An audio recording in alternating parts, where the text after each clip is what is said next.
David Muir, the most trusted, most watched newscast in America. And now, ABC's World News Tonight has won the Emmy for Best Live News Program for the 4th year in a row.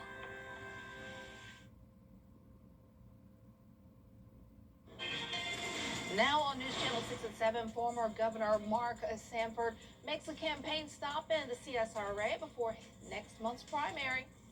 A former Jenkins County school employee faces charges. What she is accused of, we have a look. Population growth in Georgia, why more people could be leading into more public safety concerns. As your news at 7 starts now. Live from Television Park, this is WJBF News Channel 6 at 7. Good evening, everyone, and happy Friday. I'm Dee Griffin. Thanks so much for joining us. Coverage you can count on begins in Georgia, where a state-appointed commission will help determine whether Burke County Sheriff Alfonso Williams stays on the job. Governor Brian Kemp announcing today that he has appointed a commission to determine if Sheriff Williams should be suspended. The committee will include Attorney General Chris Carr, Crisp County Sheriff Billy Hancock, and Thomas County Sheriff Tim Watkins. Governor Kemp's office was required by law to wait 14 days after the indictment was delivered to appoint a commission to investigate. That commission now has 14 days to make a recommendation to the governor. And investigators are seeking to identify and speak with two males pictured in connection with the homicide that occurred on Broad Street on Thursday. Take a good look here at your screen. If you have any information about the two people you see here, and if you know where they are, contact the Richmond County Sheriff's Office. The number is on your screen, 706-821-1427.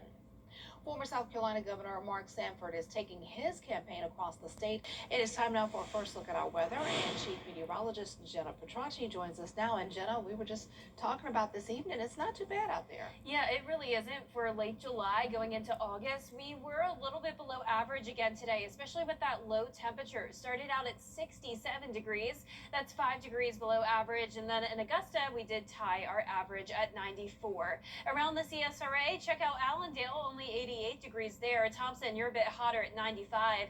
Millen at 92. Aiken, you're at 93 now. And dew points are starting to climb. We're now seeing those low 70s in our southeastern counties. But the heat index is tolerable, only feeling like the low to upper 90s, which once again can't complain for late July. So winds are starting to come out of the southeast. That's going to increase our moisture. And now here's a look at our Terry Lambert Hyundai Skyview cam at SRP Park. KZ sunshine for the game tonight.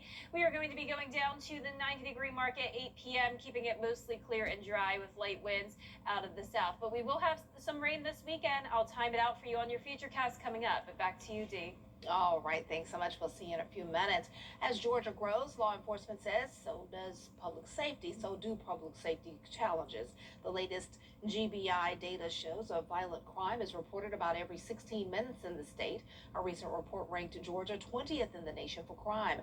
While the state's violent crime rate is below the national average, property crime, aggravated assaults, motor vehicle theft remain a concern. Every year, the FBI comes out with the Internet Crime Complaint Report, and internet crime, or cyber-enabled crime, is up approximately 24% this year. Georgia is in the top 10 as far as states with the largest amount of cybercrime. The FBI is expected to release its annual report on crime trends in Georgia this October. The Jenkins County school system says student safety remains its top priority after the arrest of a high school parapro earlier this week. Hannah Hughes is charged with having an inappropriate relationship with a student. In a statement released today, Superintendent John Paul Hearn says he contacted Millen Police as soon as he learned of the allegations. He says the employee had no contact with students after the district became aware of the situation. As the investigation continues, some community members say they want more transparency. Parents is quiet around here. They more likely don't like to voice their opinions.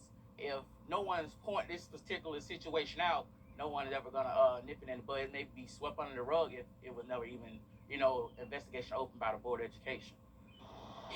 News Channel 6 has requested the arrest warrant, incident report, and other records related to the case. We will continue to follow the story and bring you new information when we get it. Nearly 2 years after Hurricane Helene pounced on the Panthers of Lakeside High School's JROTC training course, damage still lingers. Trees and leaves littered the area, and one cadet wanted to get it cleared so the full course could be used again. Lakeside JROTC reached out to United Way of the CSRA for help, and they then brought in Atlanta Gas, Light, and John Deere. United Way of the CSRA wanted to make sure Lakeside JROTC could properly prepare for competition. It's like asking a football team to go and compete in a game without having a football field to practice on. That's really what these kids are dealing with. So we said that we just can't have that happen. We got to at least get it cleared out. The course is planned to be rebuilt after the debris is cleared. Funding for the rebuild is currently in the process of being secured. Well, this month's winner of the Mary L. Jones Black Affirmation Award is not. A Georgia organization is giving young girls funding for community projects that promote joy. It's called the Black Girl Joy Challenge. Leandra Head tells us how one teen won the challenge to promote dental cleanliness. In order to not get cavities, what do we have to do? Meet 16-year-old Dylan Andrews. Oh, yeah, you gotta brush your teeth. She's promoting dental hygiene to kids in South Atlanta. Here you go, boo. Andrews passed out over 100 kits filled with toothpaste, toothbrushes, and floss, You're welcome. so children can have a brighter smile. In a lot of underserved communities, there's not the greatest access to dental care. You gonna brush them from the front, back, side. Yes, good job, y'all. Andrews gets creative when she teaches healthy teeth brushing habits. I just want kids, and just not even just kids, but everybody in general, just to know the basics at least. Know what you need to do to make sure that your teeth are healthy, and know what you need to do to make sure that you have a beautiful smile. Because I genuinely feel like smiling is one of the things we take for granted the most. Like when you laugh with somebody, you smile. When you introduce yourself to somebody, you smile. She was able to make this all possible after she won a $550 grant from the Black Girl Joy Challenge. The initiative awards grants to girls and women between the ages of 13 and 24 who are spreading joy in their community. Since 2020, we funded 1,000 girls with the Black Girl Joy Challenge. The youth engagement manager for the Black Girl Joy Challenge, Jalicia Clinton, explains who can apply. Girls and women ages 13 to 24, generally expensive, are able to apply, but you must be within our 13 states, from Texas all the way up from West Virginia. Andrew's goal is to become a dentist, but for now, she's spreading joy, one smile at a time. And this is what we got done, and we just made such a big impact. Just seeing the smiles on those kids' faces, it was just it was great. So very happy about it. We're ending the month of July on a dry note, but say hello to August and hello to some rain. I'll break down all the details when we return. Serving South Carolina for over 50. Dixie Belle Peaches store is now open at I-20 and Riverwatch Parkway. Come in today and get Dixie Belle Peaches, locally grown and fresh from the farm, by the basket or by the carload. You'll also find watermelons, cantaloupes, tomatoes, and Vidalia onions, plus souvenirs and more. And you can top off your visit with ice cream or slushes. So get the family and come to the Dixie Belle Peaches store, located next door to the Waffle House. Take exit 200 off I-20. Get the latest video in one click at WJBF.com. Now, your most accurate forecast with WJBF Live 5/6. Welcome back and happy Friday. I hope you had a great week so far. And right now on our Terry Lambert Hyundai Skyview cam, we're seeing mostly clear skies here up at Soap Creek Marina. It's hot, but still not as hot as it could be for late July. We're at 93 degrees, feeling like 95. That's thanks to dew points in the lower 60s, keeping our humidity still around 30%. So here's satellite and radar showing this stationary front to the south of us. That's been there over the past few days, and you can see it's going to stay dry the rest of tonight. But we do have this low pressure system on the way, and that's going to make for a pretty wet start to the month of August. So tomorrow morning we'll be starting out dry. We'll be at 85 by 10 a.m. Definitely get out early if you want to spend some time outside. The activity will start out scattered in the afternoon and then become widespread during the evening hours, up to a 70% chance of rain. The high will still be up to 93. We'll have some sunshine early, but then cloudy and cooler on Sunday, down to 89. The rain chance still at 60%. Now back to Saturday, we have that flash flood threat, especially for our western counties where we're under a slight risk. Then as we look at Sunday, we're going to be under a marginal risk of excessive rainfall, so a minor flooding threat then as well. We also have the entire CSRA under the threat of damaging wind gusts, a marginal risk of severe weather for Sunday. Also can't rule out some small hail. So here's our future cast, keeping it dry tonight, and it will stay that way through tomorrow, all the way up until noon. Still some time to get outside. Like I mentioned, we will be seeing that widespread rain Saturday evening as that warm front lifts to the north of us. Then on Sunday, we'll be tracking the cold front. So I'm still expecting some lingering rain on Sunday morning, then some breaks as we get into the afternoon, and then the cold front will bring a line of storms Sunday evening. Now, when it comes to Monday, still some uncertainty with the forecast. I do think the rain will linger along the coastline more so than here in the CSRA. So I have that rain chance lower at just 40%.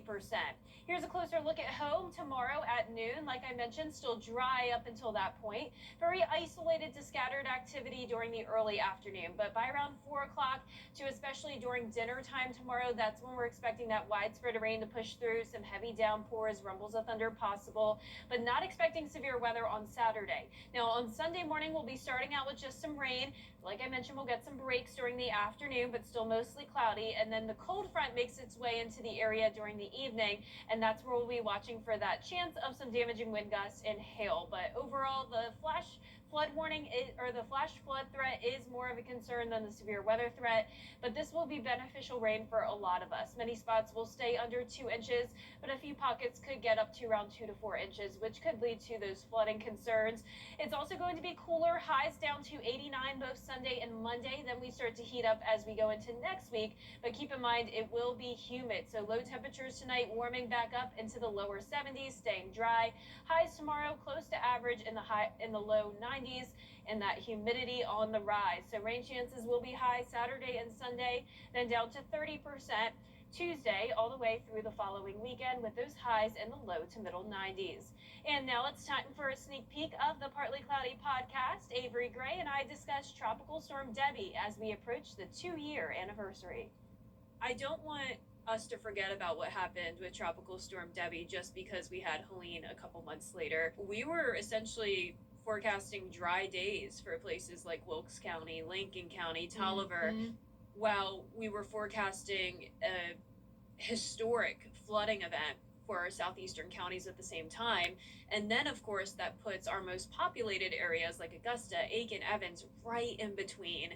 Within the state of South Carolina, there were 5,500 people without power, road closures. There was over 150 roads that were closed. 460 structures were damaged, whether that was from flood damage or wind damage. Winds really weren't an issue here in the CSRA, as Jenna said. A lot of times the strength of it doesn't matter. It's more so the speed, it's the location of where it hits. And in this case, the slow movement of Debbie was a huge problem. At times it was nearly stationary, and it was just dumping rounds and rounds of rainfall across the CSRA.